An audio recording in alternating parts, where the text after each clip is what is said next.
Hello students, in this video I am going to discuss the poem A Tiger in the Zoo by Nestle Norris from the First Flight book.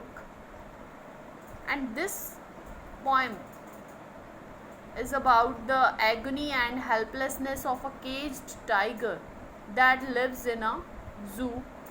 The poet explains what his life could be if he had been a free animal.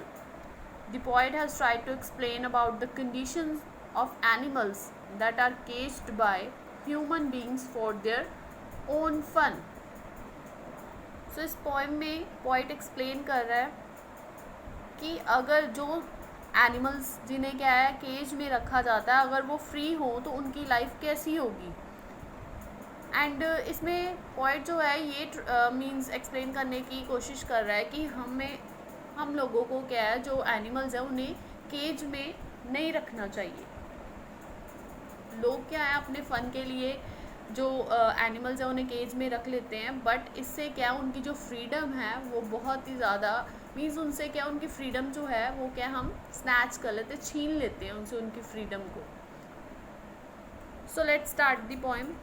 He stalks in his vivid strides the few steps of his cage on pads of velvet quiet in his quiet rage. Here stalks means move slowly or quietly. Vivid means having deep bright color and rage means anger. Here the poet is talking about the tiger who is in the zoo.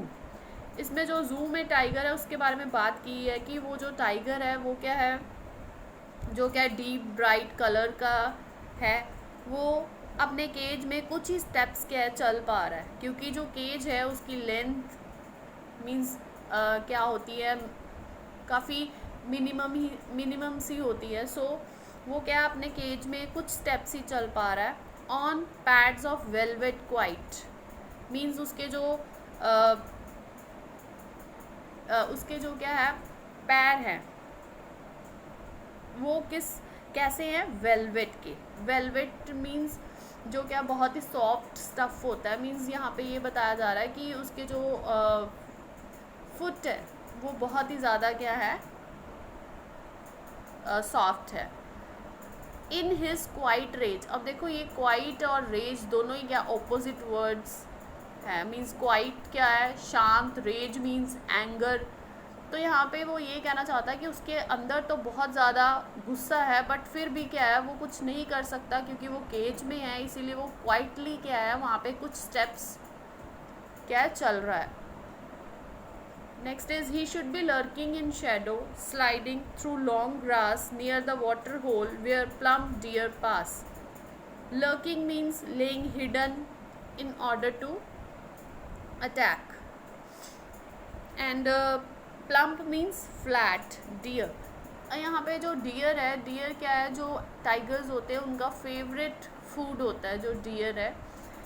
तो इसमें बताया है कि इसमें अब forest के जो tiger है उसके बारे में बताया गया है कि अगर यही टाइगर जो ज़ू में है अगर ये फॉरेस्ट में होता तो इसको क्या करना चाहिए था. इसने क्या करना था जहाँ पर भी क्या है वाटर होल है उसके पास जाकर उसने क्या है वहाँ पे पानी पीते टाइम उसने क्या शैडोज़ देखनी थी किसकी, प्लम्प डियर की.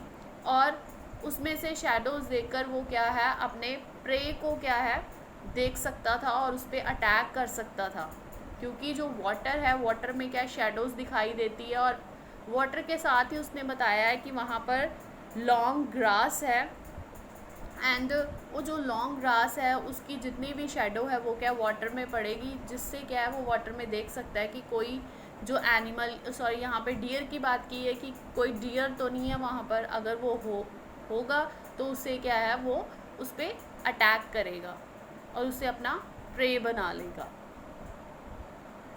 सो वो कह रहे कि अगर यही टाइगर क्या है फॉरेस्ट में होता तो वो क्या ऐसा करता. He should be snarling around houses at the jungle's edge, baring his white fangs, his claws, terrorizing the village. Snarling means makes an angry sound and barring means uncovering, or you can say showing something. and fangs sharp teeth को कहते हैं, claws you know. and इसमें ये कहा है कि जो tiger है जो केज में, उसे कहाँ पर होना चाहिए था, जंगल में होना चाहिए था, जहाँ पे वो क्या है दहाड़ रहा होता, आसपास के जो हाउसेस हैं वहाँ पर, at the jungle's edge baring his white fangs, और वो क्या शो कर रहा होता उन लोगों को अपने फैंग्स मीन जो शार्प टीथ है, अपने क्लॉज है, और क्या वहाँ के विलेज के लोगों को क्या है वो उसे क्या करना चाहिए था, विलेज के लोगों को डराना चाहिए था. But he is locked in a concrete cell, his strength behind bars, stalking the length of his cage, ignoring visitors. Concrete means harden like stone, stalking means moving. But क्या है, अब ये जो एनिमल है वो तो केज में है, तो केज में लॉक है एक कंक्रीट सेल में, और उसकी जो सारी जो स्ट्रेंथ है वो किसमें कैद है, एक बार में. एंड इसीलिए क्या है वो धीरे धीरे मूव कर रहा है अपने केज में, और क्या है वहाँ पे जो विजिटर्स है उनको भी क्या है इग्नोर कर रहा है, क्योंकि अगर वो उन विजिटर्स को देखता है तो उसे क्या है उन पे अटैक करने का भी उसका मन करेगा. बट वो क्या है वो ऐसा नहीं कर सकता, क्योंकि वो किस में है, केज में.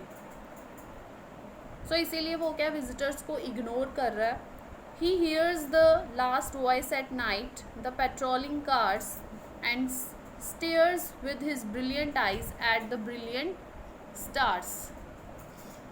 तो वो रात को क्या सुनता है, लास्ट वॉइस किसकी सुनता है वो, पेट्रोलिंग कार्स की. पेट्रोलिंग कार्स कौन सी होती हैं, पुलिस की जो कार्स होती हैं, जो क्या है वहाँ पर देखती है कि क्या हो रहा है, keeping watch over the area. तो उसको लास्ट जो साउंड है उसी की सुनाई देती है उन पेट्रोलिंग कार्स की. And stare with his brilliant eyes at the brilliant stars, और वो क्या अपनी ब्रिलियंट आइज के साथ क्या है ब्रिलियंट स्टार्स को देख रहा है. So here the point is trying to say that the animal which is famous for its fearlessness and freedom is confined and sad due to the human beings who want to drive pleasure by looking at him in the zoo cage. Okay, point क्या बताने की कोशिश कर रहा है कि जो animal है जो कि अपनी फियरलेसनेस फ्रीडम के कारण क्या है वो फेमस होता है, उसको किस में रखा गया है, कन्फाइन करके केज में, जो कि क्या बहुत ही वो वहाँ पर सैड फील कर रहा है. सो इसमें मेनली जो मैसेज दिया गया है वो यही है कि we shouldn't keep the animals in the cage. Thank you very much.